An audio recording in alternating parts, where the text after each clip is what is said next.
Guys, this story's really sad. My name is GiBi, this is Toto, and welcome to the Horror Homestead. We're going through the Five Nights at Freddy's Fazbear Frights novels, and, yeah, this is gonna be a rough one. In each of these videos, we're gonna summarize, analyze, and theorize about one of the stories in the Fazbear Frights anthology. I'm currently a believer in the Frights fiction fan theory, which states that these books are actually published by the in-universe Fazbear Entertainment. They don't want people to suspect anything actually went down at their restaurants, and so they write these stories so that when you Google search Dead Child Freddy, you get these books instead of the real results. That's the theory, anyway. We're talking about the fourth physical book in the Fazbear Frights series, Step Closer, and its third story, Coming Home. Coming Home's going to be one of the weirder stories we talk about in this entire project. We technically don't know who it's written by, but for reasons I stated back in my section about Dance With Me, I believe that it's Andrea Wagner. She's also written Lonely Freddy, Room for One More, and The New Kid. It's a little iffy. So, my favorite story, and also least favorite story. This story is sad. If you're a FNAF fan, you probably already know the summary. Unfortunately, I wasn't able to go in blind because of how popular this story is. If you watched my previous video, my 9-hour FNAF lore video, then you already know what this story's about anyway. Do you know what this story's about, Toto? One me flare tonne we susnet hurwolf negro ne swef ya ne merwolf lutom ze im nevigna was. I have no idea what you just said. Coming Home is about a little girl named Susie and her sister Samantha, struggling to connect after a tragedy. That's what the back cover of the book says, at least. Since I think it would be inauthentic to present the stories if I don't already know what's going on, I will spoil the first twist. This story is about Susie, one of the MCI victims, and it takes place after the MCI. The beginning of the story is about her and her family being sad. You learn after a few pages that the thing that they're sad about is Susie's death. But Susie is our protagonist, and she doesn't know that she's dead. She just thinks that her sister is ignoring her. I keep talking about how these Fazbear Frights stories seem to be written as if they're the first piece of FNAF media the reader will consume. All of them explain what Freddys is, all of them talk about what an animatronic is. They assume that you don't know what's going on, at least on the surface level. And this one is weird, because you know who Susie is if you've played the FNAF games. You'd go into the story assuming that she's already dead, or that by the end of the story she will die, because Susie dies. With that said, the Susie in this book is very different than the Susie in the games. She has a different hair color and was wearing different clothes when she dies. Maybe this is a misdirection and you're supposed to think it's a different Susie until the reveal, or maybe it means something else, like Frights fiction. Let's jump in to Coming Home. Your little half fell off. Okay. He seems happy about getting into Coming Home. Let's go. You want it? You want the book? You want to hold it?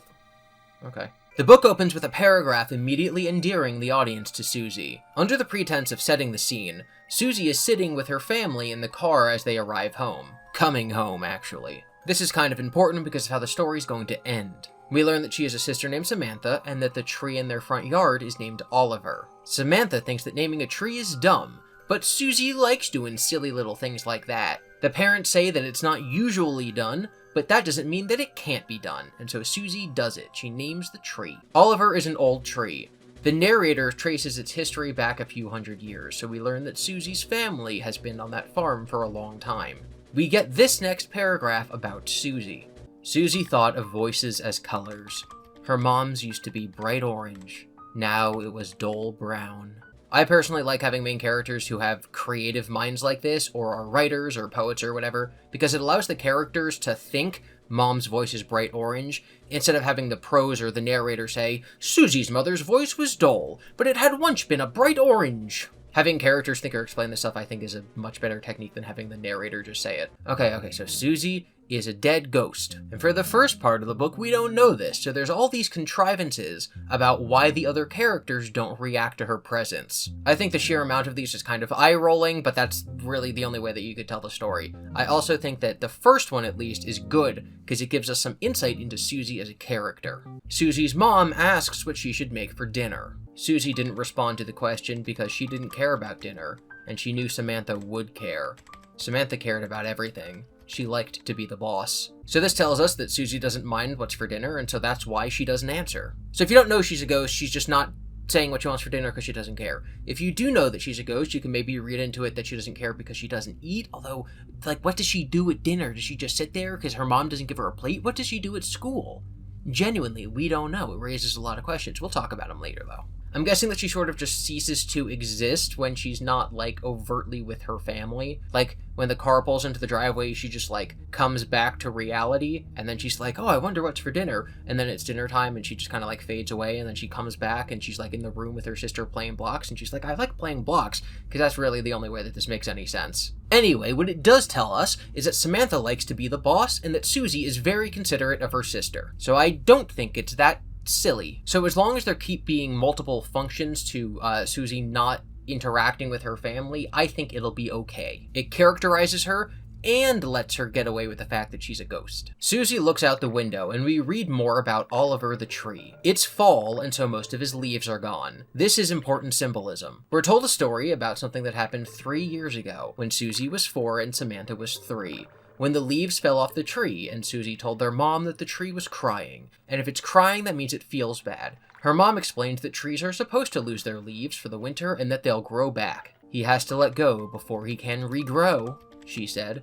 We all have to do that sometimes. Again, because I read this after knowing the twist, I read that with the context of knowing the dramatic irony that this statement will come back to apply to Susie's mother. She will have to let go of Susie's death before she can continue to grow as a person. This is when I started to tear up, and I did not stop throughout the entire story. It is silly in places, and it's not like a masterpiece or anything, but from page 3, you know the whole story is just going to be about the grieving process of a mother losing her daughter and a girl losing her sister, and it's just like, oh, this isn't a morality tale about not bullying your brother. This is a story about a grieving mother and sister and tragedy and death and trying to move on. Okay, guess we're doing this now. When we covered The New Kid, I talked about how full of dread I was when I realized there were 20 more pages in the story after Kelsey's death, because that meant the story was going to deal with the anxiety and the aftermath of the boy's mistake. So just knowing that there's 80 pages ahead of reading about Susie's family letting go is just really sad. For example, Susie's mom didn't move, even after she turned off the engine. She did this a lot. Susie had noticed. Her mom would kind of get stuck, like she was a wind-up toy that didn't get wound up enough. She'd just stop in the middle of doing something and stare off into the distance. It scared Susie, because she wasn't sure if her mom was still there. It looked like she was, but it felt like she'd left her body behind, a sort of bookmark to hold her place while her thoughts took the rest of her someplace else. The car engine ticked a few times before going silent. Susie smelled the onions in one of the shopping bags in the back of the minivan.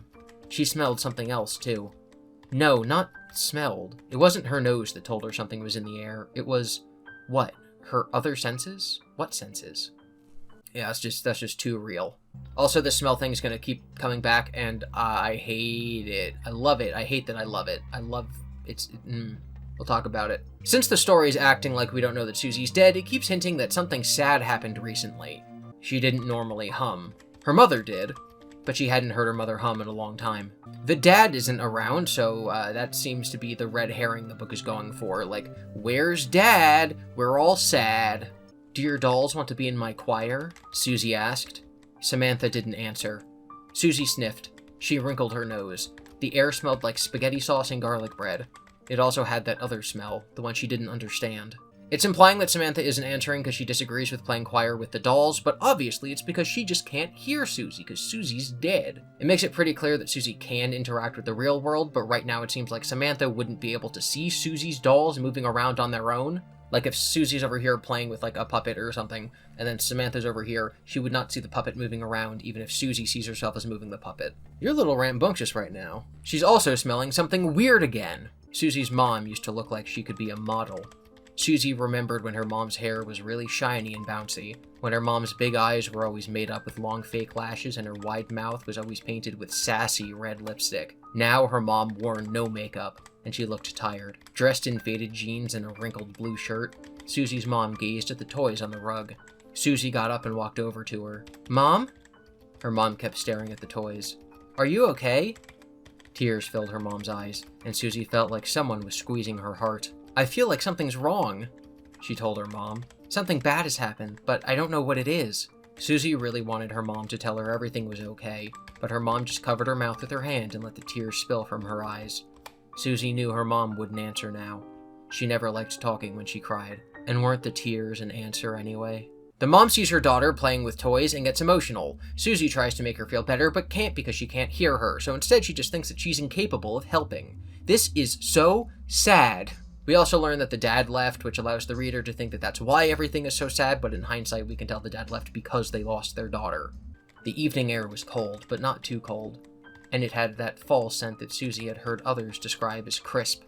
She didn't know what crisp smelled like. Oh, but you know what orange smells like? She thought fall air was a two-sided smell, tart and musky at the same time.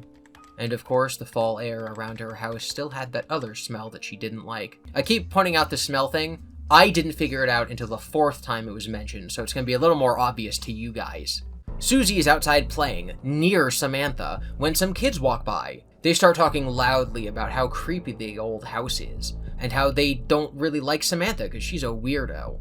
Susie recalls a time when she stood up for Samantha when she was being bullied, and Samantha didn't appreciate it, so she decides to not say anything to these kids as they walk by. She's just gonna be a silent observer. Again, this is in the narrative to justify why she doesn't go and try to talk to them, which obviously she wouldn't be able to because she's a ghost, but it also characterizes Susie and tells us some history about the two girls. So I like this scene. One of the people walking by is a boy named Drew. He's gonna come back later. Susie also sleeps in Samantha's bed, probably because it makes her feel safer and nicer. I think that this is here to explain why she's, like, not going into her own room at night, because if she went into her own room, you would expect the mother to come in and, like, tuck her in. But if she's in Samantha's bed, then when the mother comes in to tuck in Samantha, it can apply to both of them, and so you don't question why her mom's not interacting with her, but her mom's not interacting with her because she's a ghost, and we're not supposed to know that yet. She also tries to talk to Samantha, but Samantha doesn't respond because she's trying to go to sleep. So, like, we get it. This is also when I finally figured out the smell thing. "Are you awake?" Susie asked her sister. She kept her voice at a whisper. Samantha didn't answer. This wasn't unusual. She didn't like talking at night. But that didn't stop Susie. "I keep having this bad feeling, like something's wrong," Susie whispered. She didn't wait for a response. "The world smells funny," she told her sister. She twisted up her mouth, trying to describe the smell. "It reminds me a little of when we leave leftovers in a container too long, and then Mom tells us to clean them out. And then we have to hold our nose and talk like this." She held her nose and talked in the funny voice that resulted. She giggled at herself. Samantha remained silent. She never thought Susie's funny voices were all that funny, and maybe she was actually asleep. Susie held still so Samantha's smooth, blue sheets wouldn't make that shushing sound they made when you shifted in bed. She focused on Samantha's breathing. It was deep and even. Susie pulled her legs up tighter and nestled her head further into the pillow.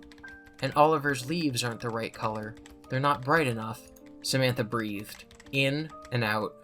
"And Mom's acting strange, you know?" Samantha didn't respond. Susie sighed. She closed her eyes and tried to go to sleep. So Susie can talk without it being weird because Samantha isn't answering because she's asleep. And the world smells like mold. Susie, everywhere she goes, no matter where, in the bed, in the garden, having dinner, can always smell her own rotting body. If this wasn't FNAF related, we would think that, oh, she's in a shallow grave somewhere, just decaying in the dirt, but we do know it's FNAF, and so we know that the smell is inside the animatronic. The FNAF 1 newspaper said that the animatronics smell like decomposing bodies, and so we know that the thing that Susie smells wherever she goes is her own decomposing body inside of Chica.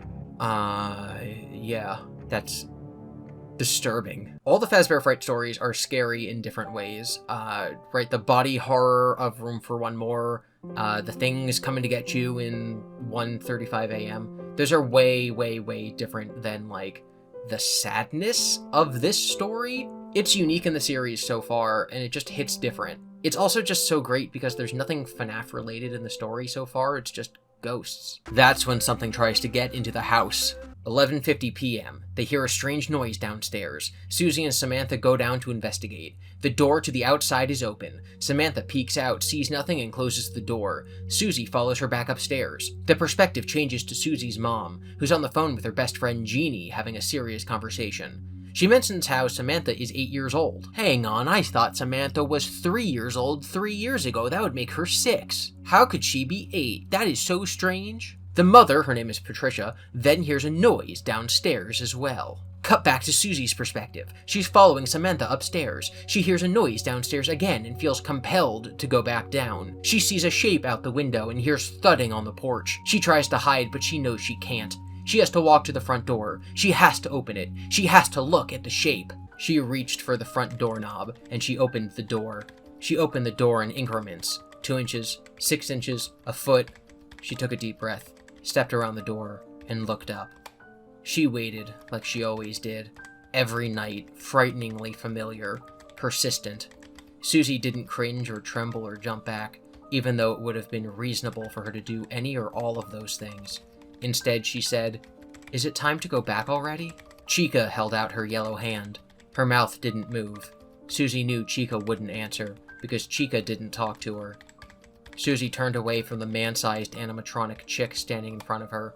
She looked back up the stairs longingly, but longing didn't do any good. Susie looked back to the animatronic chick, ignoring the gaping metal mouth with all the teeth. Susie focused on Chica's bright yellow body and the big white bib hanging around Chica's neck, the one that said, "Let's eat." Then she looked at the cupcake Chica held. Susie thought the cupcake was scarier than Chica. It had eyes and 2 buck teeth, and 1 candle stood up straight from the middle of it. Susie didn't know what the candle was for. 1 day, 1 year, 1 child? Letting Chica take her hand, Susie walked away from her house. Each step made her feel less like herself. By the time she passed Oliver's still falling leaves, she was lost. Okay, so on first read, we're supposed to probably be confused. Like, is this an abduction? Or are we supposed to figure out that she's a ghost? It's almost midnight, so she's going back to Freddy's, because that's when the animatronics wake up and become haunted. She feels less like herself as she walks away. Maybe it's supposed to click on our minds right now that the sad thing that happened is that Susie died. It would be a great explanation for how things work in game canon. We will learn later that this story does not take place in the game's canon or in the Stitch line. It's literally impossible to be in either one, assuming that they're not the same thing. But that doesn't mean that this can't be how it works. I just don't think it is, based on what we know from the games about, like, the spirits not really... I guess we don't know that from the games. We know it from, like, the movie and the Silver Eyes. The spirits don't really know what's going on. So I would say that this story is probably not even giving us even a little bit of a hint about what's going on in the games. Like, I don't think it's paralleling it at all. The perspective then cuts to their mother. Her name is Patricia. The text now calls her Patricia instead of calling her Susie's mom. So when the perspective changes, so do the labels, like the characters' names. Patricia sees the door is open. She freaks out, thinking that someone's in the house. She checks on Samantha, but she doesn't check on Susie's room. I wonder why. She then clears the house to make sure no one is inside. She locks the door, checks on Samantha again, sees that she's awake. The two of them cry and hold each other in bed, and Patricia says, "I know you miss her. I miss her too." The next day, we follow Samantha's perspective. She walks around the house, thinking, playing, and of course, Susie's not there. Samantha thinks a lot about Susie, though. Samantha is very science and linguistic word smart person based, and Susie has a big imagination. So Samantha will see something and be like, "Oh, I bet Susie would think that's an elf in there." She thinks about how their mom would read them bedtime stories, but their dad would make up stories on the spot, including one where a little boy found a hidden room in his house, and he kept telling these stories about this boy who used the room to solve all sorts of problems, like Jimmy Neutron going to his lab, or Dexter from Dexter's Lab going to his lab. I'm sure there's other stories like that. I just don't know them. Samantha thinks about how Susie probably thought that their house had a secret room, and Samantha had to bring her back to reality. Next section, Patricia is talking to her friend Jeannie. It's sad because now it's 2 adults talking about Susie being dead and beating around the bush. Samantha goes to a therapist, and the 2 women talk about how she's doing. She's always been very literal and doesn't really have an imagination. We then get this conversation. Remember how she harangued Susie relentlessly about naming that tree? Jeannie gestured at the ancient oak. "What's his name?" "Oliver." Patricia started crying. Jeannie set down her tea and took Patricia's hand. "I'm sorry. That was insensitive." Patricia wiped her eyes and shook her head. "It's been a year. I should..." "There aren't any shoulds when it comes to losing a child. Isn't that what your counselor told you?" Patricia nodded. "No rule book?" They sipped tea in silence for several minutes. Patricia watched Oliver drop another dozen leaves. The previous night's persistent breeze had taken hundreds of Oliver's remaining leaves. He didn't have many left on his gnarled branches. Pretty soon, he'd need his scarf. Jeannie patted Patricia's knee. You're thinking about Oliver's scarf. It made Patricia literally ache to think about how 4-year-old Susie had run inside after Oliver had dropped his last leaf that first year she named him. When she'd returned, she held one of the neck scarves Jeannie had knitted for her. Patricia gazed at Oliver and felt like she could see the scene from 3 years before unfolding in front of her now. The scene was a little fuzzy in places, but otherwise it was almost real. We talk a lot about this tree, but that's because it's important symbolically at the end. But we also get some important numbers in that section. It's been 1 year since Susie died. And 3 years ago, when Susie was 4, she started this scarf thing. That would make Susie 7 right now. Which makes total sense. It works. That's all fine. Except it's not. Susie was 6 when she died. It's been a year. She's 7. All good. Except Samantha, who's younger than Susie, is currently 8 years old. She's older than Susie would be if Susie was alive. But she's supposed to be a year younger than Susie. 3 years ago, she was supposed to be 3, from Susie's perspective. So she should be 6, but Susie's missing a year because she's been dead for a year. So Samantha should be 7, not 8.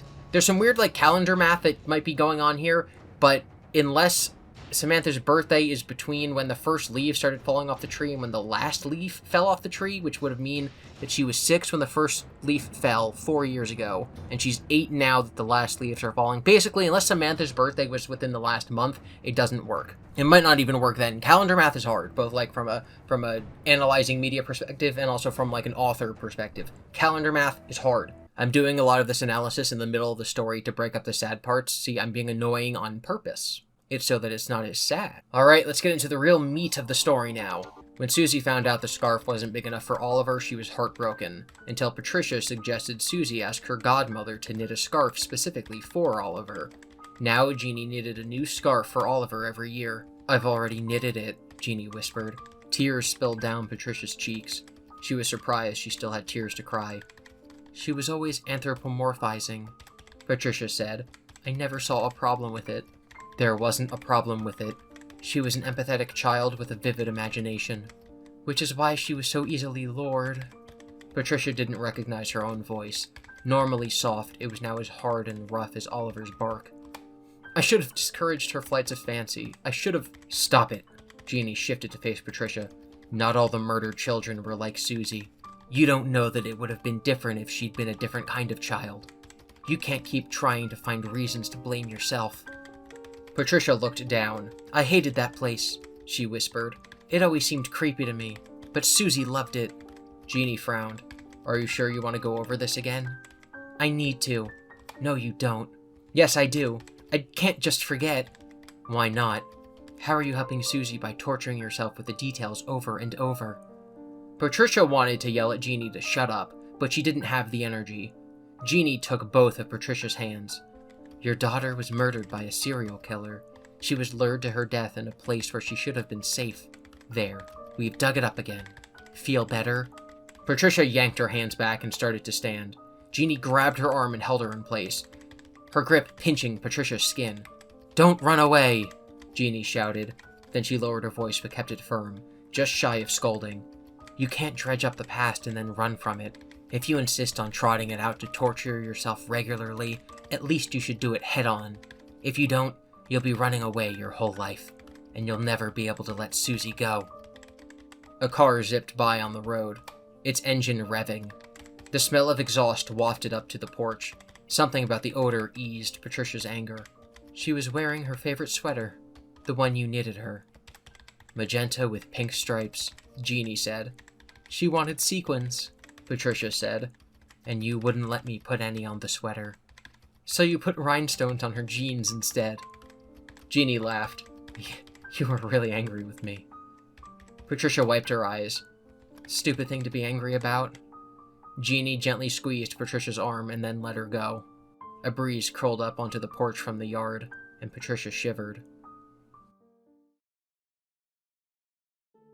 It's unclear how seriously, how literally we're supposed to take Into the Pit's depiction of the MCI. In that story, William kills the kids, and then in the middle of the day, and then their bodies are just everywhere, and the parents are running and screaming. In the games, the MCI happens slowly. He lures people to the back, no one ever knows that they died, they're just disappeared. People don't know where they are. It's suspected that they all may have been killed by the same person, but there's no conviction.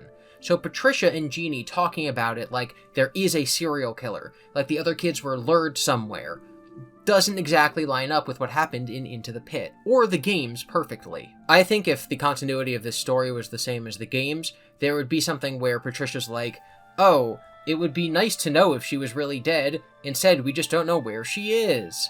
And then you could have tied that into like her being a ghost or something. So I think the parents knowing that the kids are dead is a pretty big difference from the games. There's one more detail that we're going to go into later that makes it 100% confirmed that this is not in the canon of the games or Into the Pit, but that's for later. The next section is from Samantha's perspective. One of the boys from the other day comes by to talk to her. He asks her if she believes in ghosts. He said that his uncle died, and that ghosts will linger if they want something, you know? This boy's name is Drew, which is an unfortunate name because in the Stitch Wraith Singer we're going to go over next, we meet a boy named Andrew. Drew has blonde hair. The Andrew character we're going to meet has black hair and is not the same kid, which is unfortunate. Keep in mind, if this is 1 year after Susie died, it would be 1986, and that does wibble our timeline a little bit, but we'll talk about that. We'll talk about why this is definitely not 1986. Samantha goes to therapy. Her therapist tells her that there's some reason that she's just not letting go. Samantha brings up that right before Susie died, they had a fight over a doll that they shared named Gretchen. Their mom told them they had to share the doll. Samantha wanted to play with the doll by having it studying. Susie said that the doll doesn't like to study. They argued over this and came to an agreement that they needed to share her. But then one day Samantha wanted her to study and Susie said no, and so she took the doll and she hid it somewhere. She then died, and now no one knows where Gretchen the doll is. This is really cool because from what we've seen, Chica is like sharing Susie with the family. So like if any amount of Susie mindness is in Chica, then the Chica would understand that she has to share the doll with Samantha, and in this case the doll would be like Susie's ghost.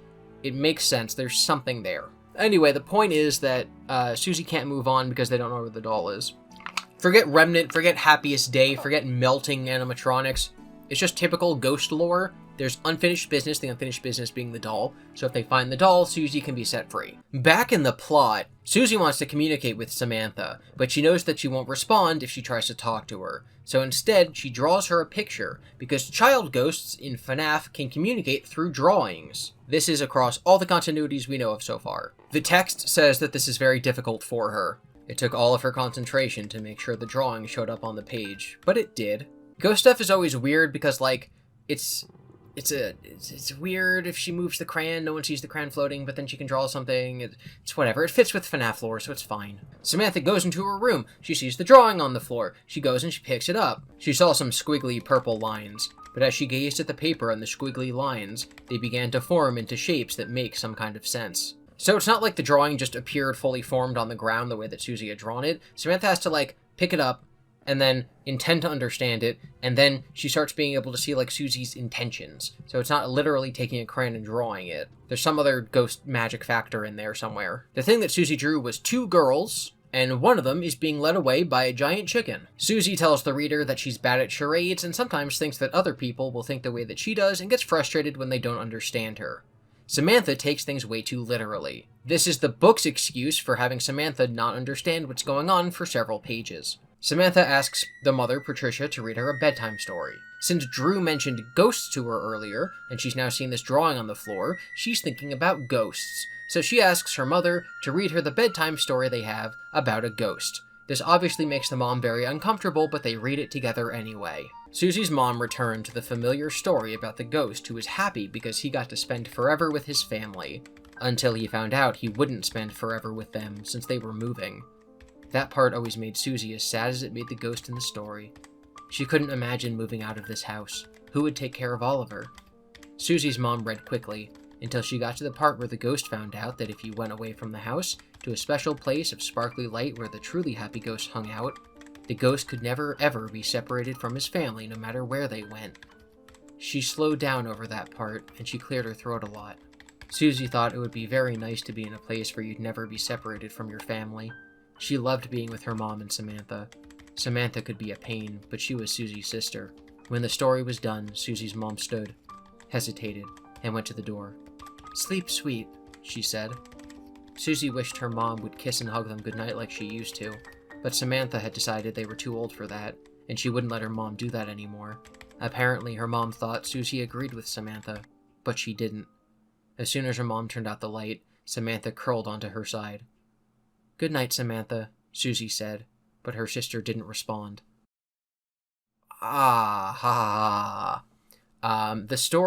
The ghost story that they just read is nice, and they go to heaven. The ghost goes to heaven and gets to be with his family. And so what we're learning is that Susie can move on too if they find this doll. So moving on equals going to heaven, and this is going to be important later when we talk about the ending. Susie tries to go to sleep next to Samantha, but Chica is back. Susie is drawn downstairs. She compares this to a tractor beam from one of the old sci-fi movies her dad watches. And Susie takes her hand, and I really love this line. She held out her hand and let Chica enclose her stiff, cold fingers over her own. Because her own is vague enough to mean Susie's fingers. Chica enclosed her fingers over Susie's fingers. Or it could mean her own stiff, cold fingers. She held out her hand and let Chica enclose her stiff, cold fingers over Susie's stiff, cold fingers. And that's amazing because she's dead. And if that's intentional, then that's great writing because it gave me shivers. Samantha looks at the drawing more and determines that Susie is implying that she only has 2 more nights of returning to Samantha before she's gone forever. This is weird because if it's true, then Susie doesn't seem to know that. Like, Susie doesn't know that there's a weird time limit going on. Susie wants to find Gretchen the doll because she's sorry for hiding it. Susie also still doesn't know that she's dead. Samantha now thinks that they have to find the doll or else Susie won't be able to come back. So Samantha's sticking to this clock that she thinks Susie told her about, but Susie doesn't even know that there's a clock. It's very odd. So Samantha starts to search for the doll. We get long descriptions of what all the rooms in the house look like, and this fills up many, many pages. We get this description of the living room that ruins everything. At the other end of the living room was another big sofa, and a couple of recliner chairs faced a flat-screen TV. Sometimes her mom would let Samantha watch that TV, but most of the time she was supposed to watch shows on the computer in her room. Okay, flat-screen TV, computer in her room, that can watch shows. This is not 1986! It just isn't. Oh, GiBi, they had big TVs back then. Not flat screens. They didn't call them flat screens. Oh, but GiBi, they had computers back then. Not that could watch shows like that. Certainly not that this poor farming family would have in their daughter's room for their 8-year-old daughter. Not 1986. And if this isn't 1986, then it's not in the games canon or the Stitch line, because in both of those, the MCI is absolutely in 1985. So the story's not games canon, the story's not Stitch line canon. Story is its own continuity.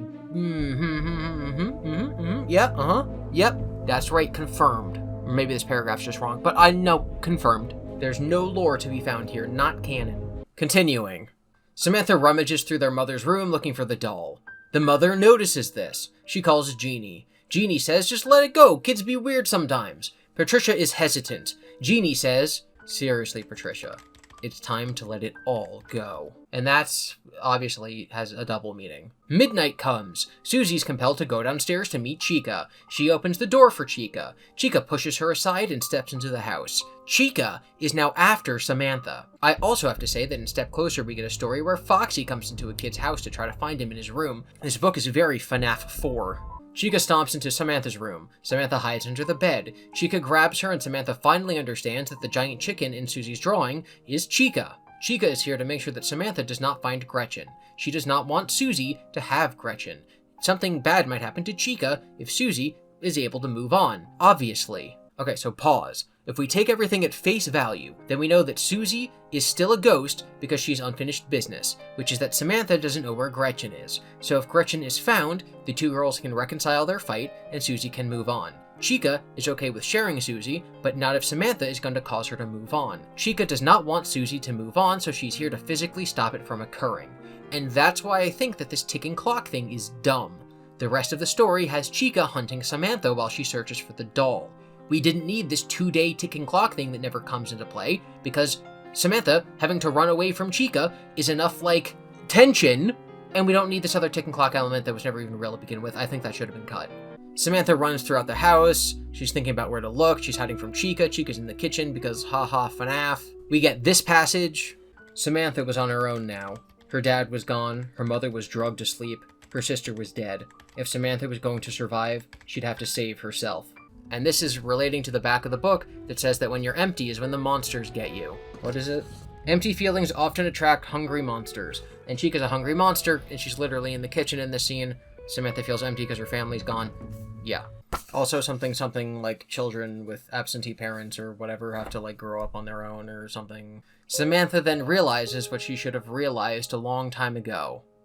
Susie has a big imagination. If she thought that their dad's story about a secret room in the house was real, she would have looked for it. And if it was real, she definitely would have found it. So Samantha goes into her dad's office. In there is a secret door, and she enters into a secret room. It's full of just more of her dad's stuff, but it seems secret to her. She never knew it was there. And of course, in there is Gretchen the doll. She grabs it and runs outside. She sees Chica walking away, and now she can see Susie being dragged along by Chica. She screams for them to stop. Susie breaks free from Chica just as the second to last leaf falls off Oliver the tree. I am now going to read you the end of the story. The leaves near Oliver's trunk swirled up from the ground and then out away from Oliver. The night was breezy, but the wind wasn't going in circles. It also was blowing toward Oliver, not away from him. Samantha looked up at his sole surviving leaf again, and that's when Susie suddenly appeared in front of Oliver. She looked the same way she'd looked the day she was abducted. She even wore the same clothes. Her magenta and pink striped sweater and the jeans Jeannie had studded with rhinestones. Samantha stared at her sister. Then she held out Gretchen. Susie opened her mouth like she wanted to say something, but then she just took the pudgy doll and clutched it to her chest. "I've missed you so much," Samantha said. Susie nodded. She reached out, and Samantha didn't even hesitate. She stepped into the offered hug. Susie felt as solid as she had when she was alive, maybe even more so. Samantha was never a hugger.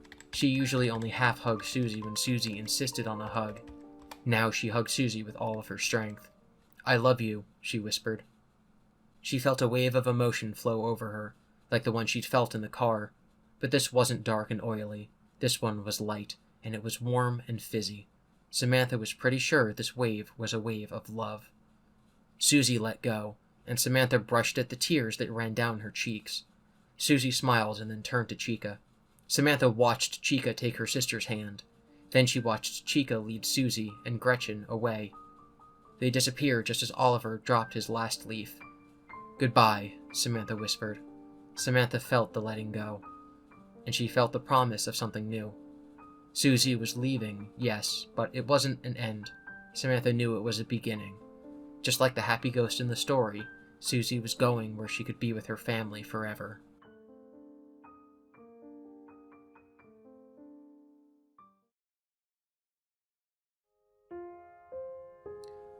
Analysis. For one, just because this gets lost sometime in these summaries, I do want to point out that in this moment, Samantha is the older sister. Kind of messes with you a little bit. Anyway, the ending. Susie got the doll, so now she can move on and be with her family forever. I think there's an obvious reading of this, which is the one that I think is intended, which is that she's going to heaven. Being with her family forever does not mean, like, she's now going to stay at Freddy's forever. That wouldn't be a happy ending. Like, Susie's now always Chica. She never comes visits her family. She's just in Freddy's. No, Susie is moving on, going to heaven. She'll see Samantha again one day. That's what it means. That's what the end of the story means. This also makes it impossible to be in the game's continuity, because if Susie moves on, unless, like, Remnant works in a weird way in the games, then it's whatever. But it doesn't matter. It doesn't matter. Games can. Doesn't matter. It's not 1986 in the story. They got computers. Like, the other interpretation would be that Samantha thinks it's a good thing that they found Gretchen and that Susie gets to move on, but that instead she's actually just trapped at Freddy's now, and that's horrible. Okay, some minor things. I don't know why, but most of the stories, the protagonist's parents are just called, like, Mom and Dad, but throughout this story, she's called Susie's mom, except for when she's called Patricia, which is when she's the point of view character. It's just a stylistic consistency thing that I wish had been ironed out. Samantha's age was either wrong or confusing. The computer means it's not 1986, so this is not in the games or the Stitchline canon. Susie's hair is brown, which it's also not in the games or probably the Stitchline canon, so that is also a thing.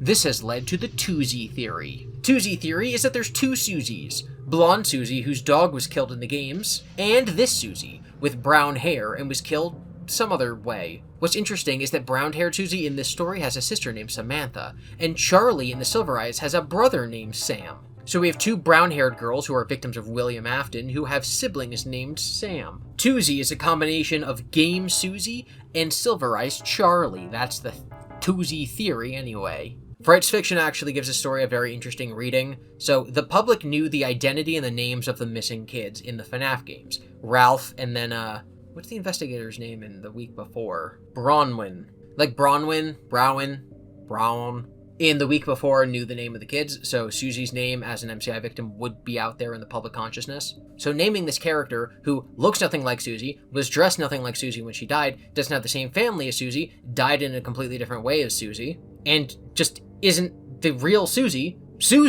is gonna muddle some search terms. You search Susie, child victim, Freddy Fazbear's, you're gonna get this story instead of what actually happened. Charlotte from Lonely Freddy also isn't Charlie from the games, so now there's just a Charlotte who was involved at something, got a little sick at a Freddy's once, and that's gonna muddle the research. You could say it's tactless to use the name of the real kids, but if Fazbear's trying to cover this stuff up and they know that there's a story about a girl named Susie who gets lured away at the Freddy's, then doing that in this fictional book is exactly what they would do actually. Susie wasn't lured to the back by Spring Bonnie and shoved inside Chica to rot. She was killed by a serial killer. Chica actually led her to heaven. Come on, guys. Calm down. Without Frights fiction, the story basically serves no purpose other than being a good story because we know it's not the game Susie, doesn't even mention her dog, and we know it's not Stitchline Susie. This is probably the best story as far as Frights fiction is concerned. It's not evidence, because it doesn't point us in the direction of Frights fiction, but it is the story that fits in with Frights fiction best so far. The theory that Fazbear Frights is a sequel to the Silver Eyes would only be the Stitch line and couldn't be stories like this because Susie in the Silver Eyes is absolutely blonde, and absolutely her dog was part of her being lured to the back. That is stated explicitly in the fourth closet. If this is supposed to give us game lore, it might explain why the spirits don't, inhabit their animatronics until midnight. It also depicts the spirits moving on when they've made amends or done something that they wanted to accomplish. So it's weird, I'm not entirely sure what we're supposed to do with this information. And that's coming home. I just came home from a fun vacation, and me coming home was not as dramatic as Susie going to heaven, which is what the title of the book was. She left next to the tree in the driveway, just like the tree was there when they arrived at the beginning of the story. The start of the story and the end of the story were the same. It's all about the tree. The last leaf in the tree is Susie somehow. I hope we get a light story next. It's a Stitch Wraith stinger, so hopefully it's not too, I don't know, sad. Hopefully it's just like a nice lore, a nice adventure one, a cool one. I guess the next segment's gonna be a lore segment. Do you like lore, Toto? Yeah, me too. Thank you for watching. Be sure to be nice to each other in the comments, consider supporting the creators you admire, never lose sight of the things that are important to you, and remember that Freddys stands for Friendly, Respectful Engagement, Discussion, and Discourse Yields Success. I would like to thank my February patrons: Brandon, Grayson, Lady Lilac, Lauren V, Morgan, Nan, Scott, Sophie, as well as Billy, Klaus, Eliza, Halmar, Johnny the Night Guard, Kira, Lauren R, Rhiannon, Rose, Sebhar, Thamagata, World's Greatest Bard, Ya Boy Peachy, and Zany Face, along with Jinx, Jose, Just That Spark, Rolo, Riley, Shadowmaster, and Tanner McCoolman, as well as Jeannie and Ray. We'll see you next time.